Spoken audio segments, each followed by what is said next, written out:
Baik, di sini saya Charlie Luciano Pasan, NIM 202104 1014076, kelas D reguler, akan menjelaskan bab 4 yang mempunyai judul aspek pasar dan pemasaran. Yang pertama, pendahuluan. Analisis aspek pasar dan pemasaran memegang peran yang sangat penting sebelum memulai bisnis, karena sumber pendapatan utama perusahaan berasal dari penjualan produk yang dihasilkan. Baik, yang kedua, tujuan. Secara spesifik, analisis aspek pasar dan pemasaran dalam studi kelayakan bertujuan untuk: yang pertama, menganalisis permintaan atas produk yang dihasilkan. Yang kedua, menganalisis penawaran atas produk sejenis.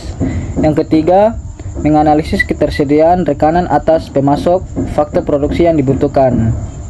Yang keempat, menganalisis ketetapan strategi pemasaran yang akan digunakan. Oke, yang berikut, strategi bauran pemasaran.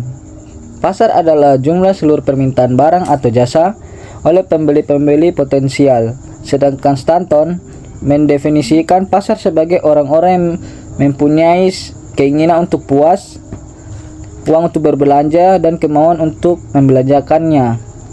Nah, berdasarkan definisi tersebut, bauran pemasaran merupakan kombinasi dan 4 variabel.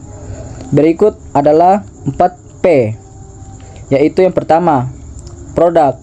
Merupakan adalah barang dan jasa yang ditawarkan perusahaan kepada konsumen. Yang kedua, price atau harga, menentukan uang yang harus dibayar.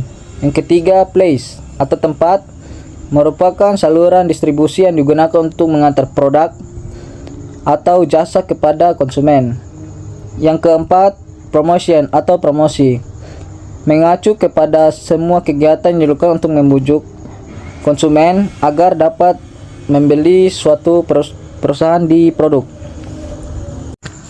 Nah, yang berikut adalah strategi pemasaran. Strategi pemasaran adalah serangkaian tujuan dan sasaran kebijakan secara aturan yang memberi arah kepada usaha-usaha pemasaran dari waktu ke waktu pada masing-masing tingkatan secara lokasi.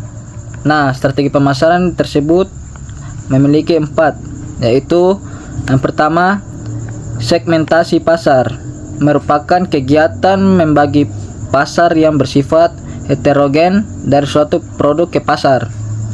Yang kedua, penetapan pasar sasaran, merupakan pemilihan pasar sasaran dari kumpulan pembeli dengan kebutuhan. Yang ketiga, diferensi, itu adalah tindakan rancangan satu set perbedaan yang berarti untuk membedakan perusahaan dari penawaran pesaing. Yang keempat, penetapan posisi pasar, merupakan tindakan-tindakan merencanakan penawar dan citra perusahaan menepati suatu posisi kompetitif. Baik, yang berikut sumber data. Jenis data yang digunakan untuk menganalisis ada 2, yaitu data primer dan sekunder.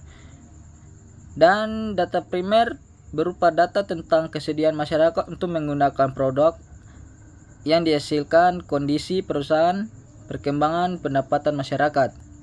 Dan data sekunder itu berupa data literatur tentang pasar. Yang berikut, responden atau narasumber.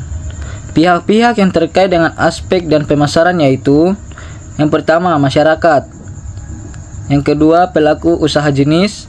Yang ketiga, ahli pemasaran yang bersangkutan. Yang keempat, pemasok. Yang berikut metode pengumpulan data. Nah, berikut ini pengumpulan data aspek pasar dan pemasaran dengan cara: yang pertama, survei tempat. Dan kedua, kita mewawancarai orang. Yang ketiga, kita dokumentasi sebagai bukti kalau kita sudah wawancara dan survei tempat itu.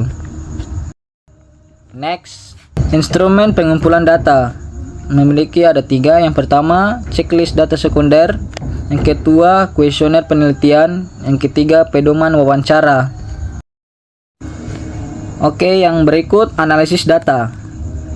Analisis data ini ada 2 data, yaitu yang pertama, analisis kualitatif.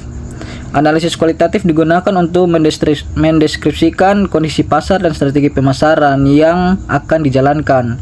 Yang kedua, analisis kuantitatif. Ini menggunakan analisis permintaan dan penawaran untuk menentukan besarnya permintaan dan penawaran produk yang dihasilkan.